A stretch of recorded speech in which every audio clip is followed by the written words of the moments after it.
आपको बड़ी खबर, डीजीएमओ की बीच बातचीत हुई है भारत और पाकिस्तान की, और डीजीएमओ की बातचीत में कई बड़े फैसले लिए गए। सीमा पर फायरिंग न करने पर सहमति बनी है, सीमा पर तैनाती घटाने पर भी बातचीत हुई है, एक दूसरे पर आक्रामक कार्रवाई न करने पर भी सहमति बनी है। कुल मिलाकर डीजीएमओ बातचीत में ये बड़े डिसीजंस लिए गए, जिसमें यह कहा गया कि सीमा पर फायरिंग नहीं होगी, ना इस तरफ से ना उस तरफ से। अब तैनाती को घटाया जाएगा, इस बात पर भी देखिए सहमति बनी, और एक दूसरे पर आक्रामक कार्रवाई नहीं करने पर भी सहमति बनी है। दोनों देशों के बीच डीजीएमओ लेवल की यह बातचीत, जिसमें कई बड़े फैसले लिए गए। बिल्कुल, आपको यह भी याद दिला दें, पिछले कई दिनों से डीजीएमओ की बातचीत हो रही है, और इसी के बाद अगर दोनों देशों के बीच तनाव कम करने का सबसे बड़ा आधार है तो यही बातचीत है।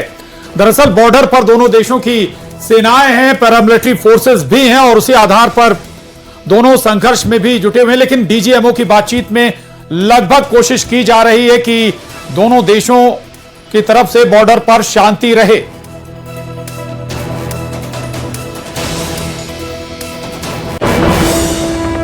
तो पाकिस्तान के खिलाफ भारत की जबरदस्त जवाबी हमले ने पाकिस्तान को घुटनों पर लाने के लिए मजबूर कर दिया, और पाकिस्तान की तरफ से आए हर ड्रोन और मिसाइल को भारत ने आसमान में मार गिराया। हमारा एयर डिफेंस सिस्टम अभेद्य है, और इस एयर डिफेंस सिस्टम में चाहे देशी सिस्टम हो या फिर S-400 सिस्टम, गजब काम किया।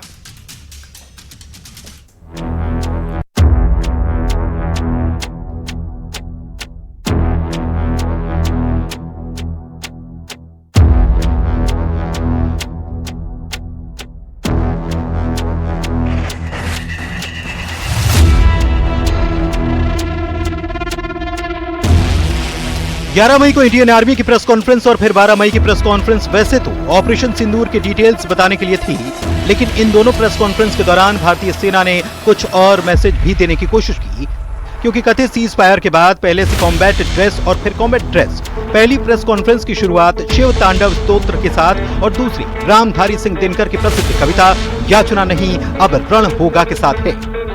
भारतीय सेना ने कल कहा कि ऑपरेशन सिंदूर ऑन होल्ड नहीं बल्कि ऑन है। आज कहा भारतीय सेना अगले मिशन के लिए तैयार है। अप्रैल में पहलगाम में मासूम पर्यटक इस खतरनाक ट्रेंड के विशेष उदाहरण हैं। पहलगाम तक पाप का यह घड़ा भर चुका था। इसके अलावा इंडियन आर्मी ने प्रेस कॉन्फ्रेंस को छिप छिप कर सुन रही मुनीर आर्मी और पाकिस्तानी सरकार को सबसे बड़ा मैसेज दिया। सेना ने कहा कि पहलगाम के हमले और नरसंहार के बाद आतंकवादियों के पापों का खिला भर चुका है। इसके बाद डीजीएमओ की प्रेस कॉन्फ्रेंस में एयर मार्शल ए.के. भारती ने रामचरितमानस के सुंदरकांड की प्रसिद्ध चौपाई पढ़ी। ये चौपाई है, विनय न मानत जलधि जड़, गए 3 दिन बीत, बोले राम सकोप तब, भय बिन होय न प्रीत। विनय न माने जलधि जड़, भय 3 दिन बीत, बोले राम सकोप तब, भय बिन होय न प्रीत। तो समझदार के लिए इशारा ही काफी। रामचरितमानस की चौपाई को भारत पाकिस्तान के अर्थ में ट्रांसलेट करें तो इसका मतलब यह है कि भारत समझ चुका है कि आतंकी लातों के भूत हैं, बातों से नहीं मानेंगे, और पाकिस्तान डोजियर से नहीं डोज देने से सुधरेगा।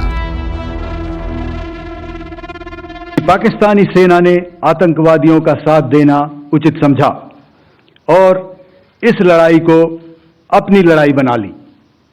इस परिस्थिति में हमारी जवाबी कार्यवाही अत्यंत आवश्यक थी, और इसमें उनका जो भी नुकसान हुआ वे खुद इसके लिए जिम्मेदार हैं। In artillery and small arms firing on the line of control between the 7th and the 10th of May, across those 9 terror hubs left more than 100 terrorists killed, including high-value targets such as Yusuf Azhar, Abdul Malik Rauf and Mudassir Ahmed that were involved in the hijack of IC-814. सेना की तरफ से दोहराया गया कि भारत की लड़ाई आतंकवाद और आतंकवादियों के खिलाफ थी, इसीलिए 7 मई को भारत न केवल पाकिस्तान में मौजूद आतंकी ठिकानों को ही निशाना बनाया, लेकिन पाक आर्मी ने आतंकियों का साथ दिया, जिसके बाद भारतीय सेना ने पाक आर्मी पर करारा पलटवार किया। भारतीय सेना ने कहा कि अपने एयरबेस के नुकसान का जिम्मेदार खुद पाक आर्मी है। पाकिस्तान के 11 एयरबेस बर्बाद हुए। भारतीय एयर डिफेंस सिस्टम ने तुर्की के सभी ड्रोन मार गिराए। पाकिस्तान ने चाइनीज मिसाइल PL-15 का भी इस्तेमाल किया, लेकिन उसका टारगेट मिस हो गया और चाइनीज मिसाइल टुकड़े टुकड़े हो गए। भारतीय सेना ने यह भी कहा कि सिर्फ लाहौर और रावलपिंडी ही नहीं बल्कि कराची में भी भारतीय सेना ने अटैक किया था। भारतीय सेना ने बताया कि पाकिस्तान ने PL-15 मिसाइल का इस्तेमाल किया था। चीन में बने कामिकेज ड्रोन को मार गिराया गया। भारत के एयर डिफेंस सिस्टम ने शानदार काम किया। सेना ने बताया कि हमारा एयर डिफेंस सिस्टम अभेद्य है। न्यूज़ 18 के लिए ब्यूरो रिपोर्ट।